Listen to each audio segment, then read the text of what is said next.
Hi everyone, എല്ലാവർക്കും പുതിയൊരു വീഡിയോയിലേക്ക് സ്വാഗതം. എല്ലാവരും നല്ല ഹാപ്പി ആയിട്ടിരിക്കുന്നു വിചാരിക്കുന്നു. നാട്ടിൽ നല്ല മഴയും കാറ്റൊക്കെയാണ്, അപ്പോൾ എല്ലാവരും നല്ല സേഫ് ആയിരിക്കാൻ നോക്കുക. ഓക്കെ, നമ്മളിന്ന് ഡിസ്കസ് ചെയ്യാൻ പോണത് ദുബായിലെ ഒരു മാസത്തെ എക്സ്പെൻസിനെ കുറിച്ചിട്ടാണ് കേട്ടോ. ഫസ്റ്റ് നമുക്ക് ഒരു സിംഗിൾ പേഴ്സണ് ദുബായിൽ ഒരു മാസം എത്ര ചിലവാകും നോക്കാം. ഒരു ബെഡ് സ്പേസിൽ നിൽക്കുന്ന ആൾക്ക് ഏകദേശം റൂം റെൻറ്റ് 700 ദിർഹമായിരിക്കും. അതായത് ആ ഒരു റൂമിൽ 6-8 പേരുണ്ടായിരിക്കും. ഈ 6-8 പേർക്കും കോമൺ ബാത്റൂമും കോമൺ കിച്ചണായിരിക്കും. പിന്നെ അവരുടെ ബെഡ് എന്ന് വെച്ചാൽ ഡബിൾ ഡെക്കർ ബെഡായിരിക്കും. അതായത് താഴെ ഒരാൾ കിടക്കും, മുകളിൽ ഒരാൾ കിടക്കും.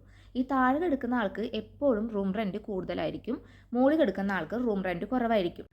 അതായത് ഇപ്പോൾ താഴെ കിടക്കുന്ന ആൾക്ക് ഇപ്പോൾ ഒരു 700 ദിർഹ എന്ന് വിചാരിക്കുക. അപ്പോൾ മുകളിൽ കിടക്കുന്ന ആൾക്ക് എത്രയായിരിക്കും? 615 ദിർഹ ആയിരിക്കും. ഒരു 50 ദിർഹത്തിൻ്റെ ഡിഫറൻസ് ഉണ്ടായിരിക്കും താഴെ കിടക്കുന്ന ആളും മുകളിൽ കിടക്കുന്ന ആളുടെയും റൂം റെൻറ്റ് തമ്മിൽ. പിന്നെ ട്രാൻസ്പോർട്ടേഷൻ എന്ന് വെച്ചാൽ നമ്മളിപ്പോൾ വർക്ക് ചെയ്യുന്ന കമ്പനി അടുത്താണെങ്കിൽ നമ്മുടെ ട്രാൻസ്പോർട്ടേഷൻ എന്ന് വെച്ചാൽ ഏകദേശം ഒരു 200 ദിർഹ ആയിരിക്കും. പിന്നെ ഫുഡിൻ്റെ കാര്യത്തിൽ നമുക്ക് കണക്ക് പറയാൻ പറ്റില്ല. നമ്മൾ ഓരോരുത്തരും കഴിക്കുന്ന ഫുഡിനനുസരിച്ചായിരിക്കും എക്സ്പെൻസ് വരാം. എന്നാലും ഏകദേശം നമുക്കൊരു 300 ദിർഹ ആയിരിക്കും ഒരു ഫുഡ്. ഒരു 1 മന്ത് ഫുഡിൻ്റെ എക്സ്പെൻസ് എന്ന് വെച്ചാൽ 300 ദിർഹ ആയിരിക്കും. അപ്പോൾ ടോട്ടൽ 1 മന്ത് സിംഗിളായിട്ട് നിൽക്കുന്ന ഒരാൾക്ക് ദുബായിൽ ഏകദേശം ഒരു 1300 ദിർഹ ആയിരിക്കും 1 മന്ത് എക്സ്പെൻസ് എന്ന് പറയുന്നത്.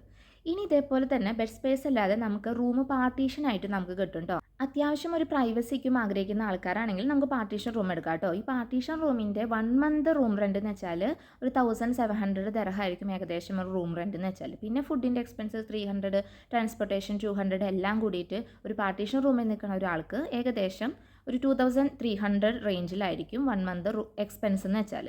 അതുപോലെ തന്നെ കപ്പിൾസായി നിൽക്കുന്നവർക്കും ഫാമിലിയായി നിൽക്കുന്നവർക്കും സ്റ്റുഡിയോ റൂമും ഇവിടെ അവൈലബിൾ ആണ് കേട്ടോ. അപ്പോൾ ഈ സ്റ്റുഡിയോ റൂമിൻ്റെ പ്രത്യേകത എന്ന് വെച്ചാൽ ഇവിടെ ബാത്റൂമും അറ്റാച്ച്ഡ് ആയിരിക്കും, അതേപോലെ തന്നെ കിച്ചണും അറ്റാച്ച്ഡ് ആയിരിക്കും. പിന്നെ അത്യാവശ്യത്തിന് നല്ലൊരു സൗകര്യമുള്ള റൂമാണ് കേട്ടോ. നമുക്ക് ഫാമിലി ആയിട്ട് കുട്ടികൾക്കായിട്ട് കൊണ്ടുവരാൻ പറ്റിയ റൂമാണ് സ്റ്റുഡിയോ റൂം കേട്ടോ. അപ്പോൾ ഇവിടുത്തെ റൂം റെൻറ്റ് എന്ന് വെച്ചാൽ 3000 ദിർഹ ആയിരിക്കും. 3000 ദിർഹം. പിന്നെ സെപ്പറേറ്റഡ് ആയിരിക്കും വൈഫൈ, പിന്നെ ഇലക്ട്രിസിറ്റി ബില്ല്, ഗ്യാസ് ഒക്കെ സെപ്പറേറ്റഡ് ആയിരിക്കും. ഇലക്ട്രിസിറ്റി ബില്ല് എന്ന് വെച്ചാൽ നമുക്കിപ്പോൾ നല്ല ഇവിടെ ചൂടുകാലമാണ്, ഇപ്പോൾ 50 ഡിഗ്രി സെൽഷ്യസ് ആയിരിക്കും. അപ്പോൾ അതിനനുസരിച്ചിട്ട് കറണ്ട് ബില്ല് മാറിക്കൊണ്ടേയിരിക്കും. ഏകദേശം ഒരു 200 ദിർഹം 300 ദിർഹത്തിനുള്ളിലായിരിക്കും ഇലക്ട്രിസിറ്റി ബില്ല് വരാം. പിന്നെ അതേപോലെ തന്നെ വൈഫൈ എന്ന് വെച്ചാൽ 200 ദിർഹ ആയിരിക്കും. ഗ്യാസ് എന്ന് വെച്ചാൽ ഇപ്പോൾ 140 ദിർഹ ആയിരിക്കും ഇവിടെ ഗ്യാസ് കിട്ടുക. അപ്പോൾ ഇതാണ് കേട്ടോ ഒരു കപ്പിൾസായി നിൽക്കുന്നവരുടെ ദുബായിലെ ഒരു 1 മന്ത് റൂം റെൻറ്റിൻ്റെ എക്സ്പെൻസ് 2700 അല്ലെങ്കിൽ 3000 ദിർഹ ആയിരിക്കും റൂം റെൻറ്റിന് മാത്രമായിട്ട് വരുന്ന എക്സ്പെൻസ്. ഇനി നമ്മുടെ ഇവിടെ ഫുഡ് എന്ന് വെച്ചാൽ ഏകദേശം നമുക്കൊരു 500 ദിർഹ ആയിരിക്കും ഒരു കപ്പിൾസായി നിൽക്കുന്നവർക്ക് ഫുഡിന് മാത്രമായിട്ടുള്ള എക്സ്പെൻസ്. പിന്നെ ട്രാൻസ്പോർട്ടേഷന് 200 ദിർഹ ആയിരിക്കും വരാം. അപ്പോൾ ഏകദേശം ഒരു 3500 3400 റേഞ്ചിലായിരിക്കും ഒരു കപ്പിൾസായി നിൽക്കുന്നവർക്ക് ഒരു മന്ത്ലി നമ്മുടെ ദുബായിൽ തന്നെ എക്സ്പെൻസ് ആയിട്ട് വരാം കേട്ടോ. ഇതൊക്കെ കേട്ടപ്പോൾ നിങ്ങൾക്കൊരു കാര്യം മനസ്സിലായിട്ടുണ്ടാവുമല്ലോ. നമ്മുടെ സാലറിയിൽ ഏറ്റവും കൂടുതൽ നമ്മൾ ചിലവാക്കുന്നത് നമ്മുടെ ഇവിടെ ദുബായിൽ റൂം റെൻറ്റിന് വേണ്ടിയിട്ടായിരിക്കും ഏറ്റവും കൂടുതൽ പൈസ നമ്മൾ ചിലവാക്കുന്നത്. പക്ഷേ ഈ റൂം റെൻറ്റ് ഇപ്പോൾ ദുബായിലത്തെ കേസാണ് കേട്ടോ ഞാൻ ഈ പറഞ്ഞത്. ഷാർജയിൽ റൂം റെൻറ്റ് കുറവാണ്. ഏറ്റവും നല്ലത് നമ്മുടെ ഫാമിലി കയറ്റി വരുന്നവർക്ക് നമ്മുടെ ഷാർജ ഏരിയയിൽ റൂം എടുക്കുന്നതായിരിക്കും കുറച്ചുകൂടി നല്ലത് കേട്ടോ. കാരണം അവിടെ റൂം റെൻറ്റിന് മാത്രമല്ല ഈ കുട്ടികളുടെ വിദ്യാഭ്യാസം അവിടുത്തെ സ്കൂളുകളിലേക്കും കമ്പയർ ടു ദുബായി അവിടെ ഫീസ് സ്ട്രക്ചറിൽ നല്ല വ്യത്യാസമുണ്ട്. കമ്പയർ ടു ദുബായി അവിടെ ഇത്തിരി കുറവാണ് ഫീസിനേക്കും. അപ്പോൾ ഒരു ഫാമിലിയായി വരുന്നവർക്ക് ഏറ്റവും നല്ലത് ഷാർജയാണ് കേട്ടോ താമസിക്കാൻ വേണ്ടിയിട്ട്. പക്ഷേ ചിലർക്ക് ഇപ്പോൾ ദുബായിലായിരിക്കും അവരുടെ കമ്പനി വർക്ക് ചെയ്യുന്നുണ്ടാവുക. അപ്പോൾ അവർക്ക് ബുദ്ധിമുട്ടായിരിക്കും ഷാർജയിലേക്ക് പോകാൻ. അപ്പോൾ കാറുള്ളവർക്കാണെങ്കിൽ പോലും നമ്മൾ 5 മണിക്ക് നമ്മുടെ ഡ്യൂട്ടി കഴിഞ്ഞിട്ട് പക്ഷേ നല്ല ട്രാഫിക് ആയിരിക്കും ഷാർജയിലേക്ക് പോകാൻ വേണ്ടിയിട്ട്. അപ്പോൾ അവിടെ എത്തുമ്പോൾ വേണമെങ്കിൽ 8 മണി 9 മണിക്കും കഴിയും. അപ്പോൾ അങ്ങനെ ഒരു ബുദ്ധിമുട്ടുണ്ട് ഷാർജയിൽ നിൽക്കാൻ. എത്രയ്ക്ക് തന്നെ നമ്മൾ ചിലവ് ചുരുക്കിയാലും ഈ റൂം റെൻറ്റ്, ഈ ഫുഡ്, ഈ ട്രാൻസ്പോർട്ടേഷൻ, ഈ ഒരു എക്സ്പെൻസ് അത് നമുക്ക് ഒരിക്കലും നമുക്ക് കുറയ്ക്കാൻ പറ്റില്ല. അല്ല, അതെന്തായാലും നമ്മളിവിടെ ചിലവാക്കേണ്ട പൈസ തന്നെയാണ് കേട്ടോ. ചിലപ്പോഴേക്ക് നാട്ടിലുള്ളവരിങ്ങനെ പറയുക അവർ ദുബായിലാണ്, അവർ നല്ല ഹാപ്പി ആയിരിക്കണം, അവരവിടെ അടിച്ച് പൊളിക്കുകയാണെന്നൊക്കെ പറയല്ലേ. സത്യത്തിൽ അടിച്ച് പൊളിക്കല്ല കേട്ടോ.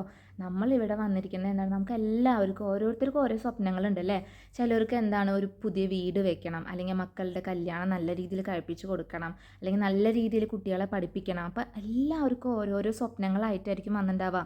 ചിലർക്ക് കുറച്ച് കടങ്ങളുണ്ട്. അപ്പോൾ 2-3 വർഷത്തിനുള്ളിൽ ആ കടങ്ങൾ വീട്ടണം. അതിന് വേണ്ടിയിട്ടായിരിക്കും നമ്മുടെ പ്രിയപ്പെട്ടവർക്ക് ഇട്ടിട്ട് നമ്മുടെ നാട്ടിലിട്ടിട്ട് നമ്മളിങ്ങോട്ട് വരുന്നത്. ഓരോരുത്തരുടെ ആ സ്വപ്നം സാക്ഷാത്കരിക്കാൻ വേണ്ടിയിട്ടാണ് അല്ലേ എല്ലാവരും ഇങ്ങോട്ട് വരുന്നത്. അപ്പോൾ നമ്മളെല്ലാവരും ഇവിടെ കഷ്ടപ്പെട്ടിട്ട് തന്നെയാണ് നമ്മുടെ ഉള്ള പൈസയിൽ നിന്ന് കുറച്ച് മാത്രം നമ്മളിവിടെ ചുരുക്കിയിട്ട് നമ്മളത് നാട്ടിലേക്ക് നമ്മൾ അയച്ച് നമ്മുടെ കടങ്ങൾ വീട്ടുന്നത് കേട്ടോ. അപ്പോൾ ഈ വീഡിയോ നാട്ടിൽ നിന്ന് ദുബായിലേക്ക് വരാൻ ആഗ്രഹിക്കുന്ന എല്ലാവർക്കും നമ്മുടെ ഇവിടുത്തെ ഏകദേശം എക്സ്പെൻസിൻ്റെ കണക്കിക്കും പറഞ്ഞ് മനസ്സിലാക്കാൻ വേണ്ടിയിട്ടാണ് ഞാൻ ഈ വീഡിയോ എടുത്തത്.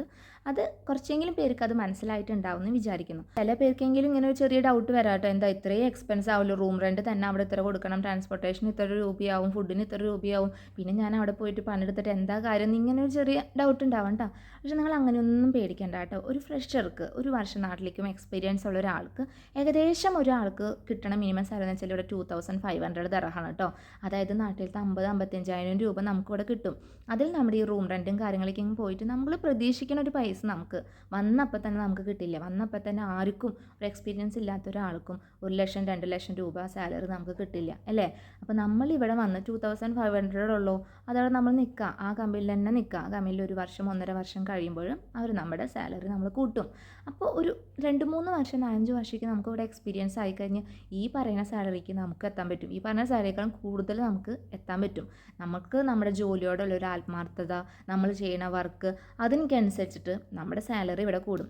വന്നപ്പോൾ തന്നെ നമുക്കെല്ലാം കൂടി ഇത്രയും ലക്ഷം രൂപ കിട്ടണം എന്ന് വെച്ച് കഴിഞ്ഞാൽ അത് നടക്കില്ല. പക്ഷെ നമുക്ക് ഒരേ പടിയായിട്ട് നമുക്ക് ഉയരങ്ങളിലേക്ക് എത്താൻ പറ്റുന്നുണ്ട്. അപ്പോൾ എല്ലാവർക്കും ഒരു നല്ല ഇൻഫർമേഷൻസ് എനിക്ക് പാസ് ചെയ്യാൻ പറ്റിയെന്ന് എനിക്ക് തോന്നുന്നു. If you enjoy this video, please like and subscribe to my channel. Okay, thank U.